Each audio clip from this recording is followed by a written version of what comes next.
Hi everyone, I'm Steve and this is the College Support Network. In the past, I worked in high schools as a college advisor, and I also have experiences working in college financial aid, academic advising, as well as admissions. I'm really passionate about college access, and I know applying to college can be really confusing as well as really frustrating. That's why I'm here to provide you all with the most accurate and quality information so you can reach your college goals. For today's video, I want to talk a little bit about everyone's favorite form of financial aid, which is loans. Stop it. Get some help. I know loans can be very scary for some of you, but I just want to preface this video by saying loans aren't inherently bad. If used correctly and wisely, they can really help you finance your degree. However, the important thing here is that you have to use them wisely. It's really important for you all to understand what loans are, where they come from, and then exactly how you can take advantage of them so you can pay for your college degree. So if you're watching this video right now, you're already off to a good start.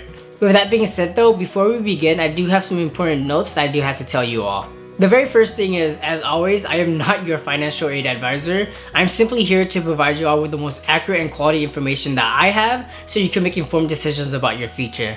The next thing to know is that I'm strictly going over federal loans for this video. If you're interested in learning more about state-funded loans, private loans, or loans from your college or university, feel free to subscribe because I will be doing that video next.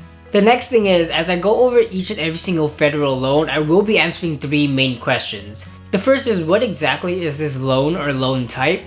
The second is, what are the eligibility requirements? And the third is, how can you apply for this loan?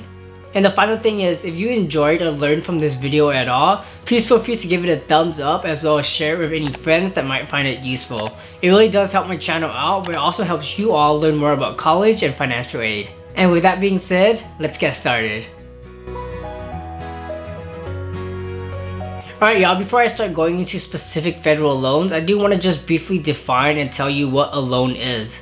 A loan is a type of financial aid that you do eventually have to pay back with interest on top. Essentially, you're borrowing money from a specific lender to pay for your college and educational costs. And then from there, you're expected to pay back the entire amount with some money on top. And the money on top is known as the interest.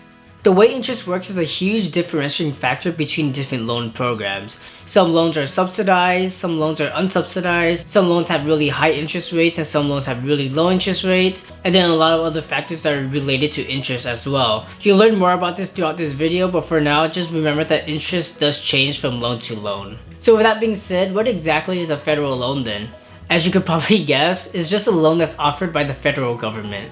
The federal government refers to their loans as direct loans, and they have four different types that they offer. The first is the direct subsidized loan, the second is the direct unsubsidized loan, the third is the direct plus loan, and finally the fourth is the direct consolidation loan. For the purpose of this video though, I will be focusing only on the first three types, so the direct subsidized, unsubsidized, and plus loans. Alright y'all, the very first loan I want to talk about today is the direct subsidized loan. This federal loan is offered to undergraduate students who demonstrate financial need. And as you all may remember from my other videos, demonstrating financial need means that you and your family cannot pay for college out of your own pockets, and therefore you need financial aid to cover the rest. Subsidized loans get their name because the federal government is actually subsidizing the interest while you're still in school. I know a lot of students might not know what this means. I honestly didn't know about this until I was in school, but essentially subsidizing your interest means that the federal government is paying for the interest while you're still in school. As you'll learn later in this video, this means that subsidized loans are a much better deal than unsubsidized loans. However, it's important to note that for the academic year 2020 to 2021, both subsidized and unsubsidized loans do have the same interest rate. I believe it's at 2.75% right now. So how do you become eligible for the direct subsidized loan? Well, because this is a federal loan, you do have to make sure that you are eligible for federal student aid in general. I'll leave that information on the screen right now for you all to pause and take a look. But remember that for every loan I'm mentioning today, you do have to be eligible for federal student aid. On top of all of this, some of the major eligibility requirements require demonstrating financial need, going to a school or college that actually participates in the federal loan program, and then finally, you do have to meet the citizenship or the residency requirement for federal loans. Alright y'all, so let's say you are eligible for that loan. How exactly are you going to apply for it? Thankfully for federal student loans and just federal student aid in general, the process to apply is actually very simple. All you really need to do is complete and submit the free application for federal student aid, also known as a FAFSA. And then after you submit the FAFSA, the answers and responses that you provide is actually going to give you a number known as the expected family contribution. And as some of you may already know from my other videos, expected family contribution, or EFC, is just an index that other financial aid officers use to determine how much financial aid you're going to need to go to school at their campus. So as many of you can gather now, the EFC that you are given after you complete your FAFSA is going to determine whether you're going to be eligible for the direct subsidized loan. Alright y'all, let's talk about the direct unsubsidized loan. Honestly, this loan is really similar to the direct subsidized loan that I just mentioned. However, there are some key differences as well. The very first key difference is that the unsubsidized loan is offered to both undergraduate and graduate students. Then on top of this, another big difference is that this loan is actually not only offered based on financial need. That means a lot of other students can be offered this loan if they meet the eligibility requirements, which I'll go over in a bit. The next difference is probably going to be the biggest difference, and it's actually in the name of the loan itself. So this loan is unsubsidized, meaning that the federal government does not subsidize or pay for the interest while you're in school. This means that the entire time you're in school, going to your classes, passing all your exams, doing all these other things that are related to school, the interest on the loans that you've taken out is still going to accrue. So you might be asking, what's the big deal about this?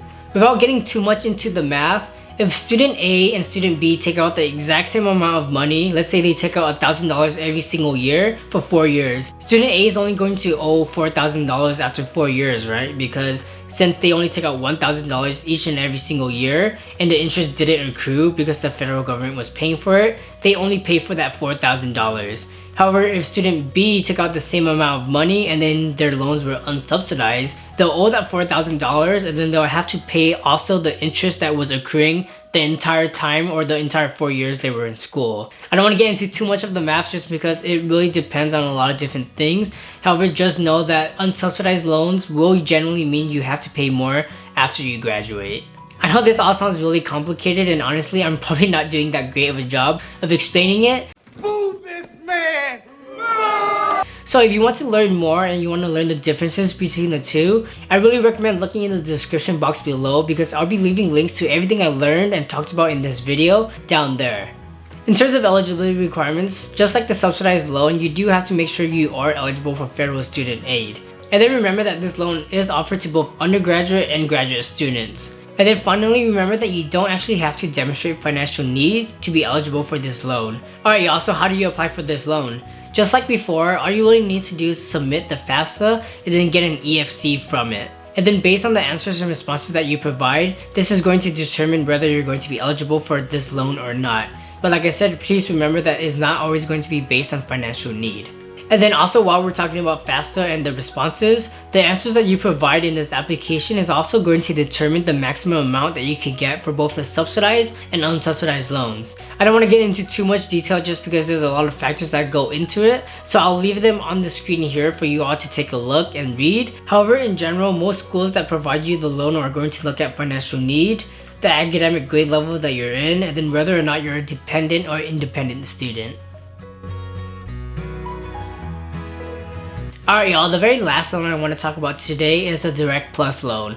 And the Direct Plus loan is offered to graduate students as well as the parents of undergraduate students to help pay for educational costs. And because of this, the Direct Plus loan can actually be broken down into two different loans. The very first is the Parent Plus loan, and then the second is the Grad Plus loan. However, for this video, I will be focusing on the Parent Plus loan just because a lot of the students that are watching this video are going to be undergraduate students. With that being said though, a lot of the information that I'm going to go over is actually going to apply to both of the loans. Alright y'all, the first important thing to know about the Parent Plus loan is that undergraduate students can actually take out this loan themselves. This means that the parents or legal guardians of undergraduate students will have to sign off on the loan themselves and then put the loan under their name. And then just like the direct unsubsidized loan, the interest for the Parent Plus loan is going to accrue while you're in school or while the student is in school. However, unlike the other loans I mentioned today, the Parent Plus loan actually requires you to repay your loans the second the loan is dispersed. I know this could be a little bit confusing, so let me clarify. Both the direct subsidized and unsubsidized loans do not require repayment while you're still in school. Students who take out these loans actually have 6 months after they graduate to begin paying off their loans. This is known as the grace period. And then just for a brief aside, students that are taking out the Grad Plus loan actually have 6 months to pay off their loans as well. On the other hand, the Parent Plus loan doesn't have a grace period at all. This means as soon as the loan is dispersed, you have that same month to begin making payments or minimum payments to pay off the loan. Depending on your household situation and your family's financial situation, this might not be a big deal at all, or it might be the biggest deal ever. However, the good thing about the Parent Plus loan is that some parents are actually able to get approved to defer their payments until after their students graduate. If you want to learn more about this process, definitely look at some of the links I left below in the description box. And the last thing to know about the Parent Plus loan is that the interest rate is going to be a lot higher than some of the other loans I mentioned today. For the Parent Plus loan for the academic year of 2020 to 2021, the interest rate is actually going to be around 5.3%. Alright y'all, so how does one become eligible for the Parent Plus loan?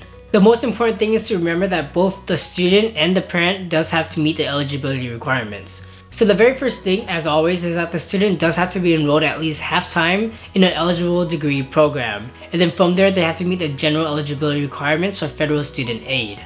Next, the actual person that's taking out the loan or signing off on it has to be the biological or adoptive parent of the student. And then finally, the parent or legal guardian does have to pass a credit check to be eligible for the loan. For parents who don't actually pass the credit check, I'll leave some instructions and information on the screen now about what you can do next, and then as always, I'll leave information in the description box below. And the last thing to know about eligibility for the Parent Plus loan is that you actually don't have to demonstrate financial need. For the most part, this loan is always offered to parents and students if they meet the eligibility that I just mentioned. Alright y'all, so how do you and your parents apply for the Parent Plus loan? Most schools will require students and parents to apply for this program on studentaid.gov. However, every single campus is going to be a little bit different. Some might have you complete a second application, some might have you just do one application, and some might have you do a bunch of different things. That's why it's really important for you all to contact the financial aid offices at the schools that you want to go to learn more about that process. However, with that being said, pretty much every single campus is going to require you to at least complete the FAFSA to be eligible for federal student aid. Alright y'all, that's all the information I have about federal loans. Federal loans are some of the most used loans in the United States, and a big reason for that is because for the most part, it's pretty widely available. They're also really popular because they offer some of the best interest rates as well as repayment plans when compared to other loan programs. But with that being said, what if you aren't eligible for federal student loans? Or maybe you are eligible but you want to see what other options you have? No worries, next week I'll actually be doing a specific video about all the other loans that are not federal loans. In specific, I'll be talking about state funded loans, private loans, and then loans offered by the college or institutions that you go to. So if you're interested in learning more about that, I definitely recommend subscribing. And before I let you go, I do have one question for you all. And the question is, do you plan on taking out loans for college next year? And then what college do you plan on going to? Make sure to leave your answers down below. And with that, that's all I have for you for today. You could have been doing anything else, but you spent to hear with me learning about college, and more specifically, federal loans. I think that's super awesome. As always, thumbs if you learned, and subs if you loved. Take care, y'all.